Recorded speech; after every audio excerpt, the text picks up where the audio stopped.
Kung na-demonetize ka, huwag mong sisihin yung mga kapwa content creator mo o yung mga nag-tutorial. Kasi ikaw lang ang may control dyan sa account mo at walang kinalaman yung mga nag-tutorial dyan sa account mo. So kung nanood ka ng tutorial at sinunod mo naman yung sinabi niya tapos na-demonetize ka, kasalanan mo na yan. Dahil bakit mo ginawa? Pinilit ka ba niya? Tinutukan ka ba na kung ano-ano para gawin mo yung sinasabi niya? Hindi, di ba?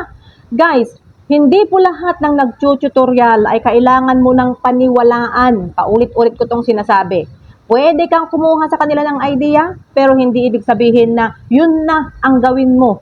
Pwede mong i-research kung tama ba yung mga sinasabi nila o hindi. Kasi yung algorithm, guys, is pabago-bago po yan. Malay mo naman nung ginawa niya yung tutorial na yan, is pwede pa yung bagay na yon. Tapos ngayon, nagbago na ang algorithm, kaya hindi na siya pwede, kaya na-demonetize ka na. Kaya bago mo i-apply dyan sa sarili mo, alamin mo muna kung okay lang ba ito o hindi. Hindi yung ginawa mo na agad-agad, tapos nung na-demonetize ka, sinisi mo na yung nag-tutorial na napanood mo.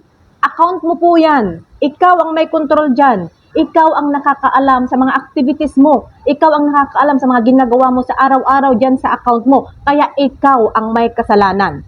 Kaya ikaw ang may kasalanan kung bakit ka na-demonetize. Hindi yung mga nag-tutorial. Kaya wag mong sisihin guys yung mga nag-tutorial kung bakit ka na-demonetize. Kasi ikaw pa rin ang may control dyan sa account mo.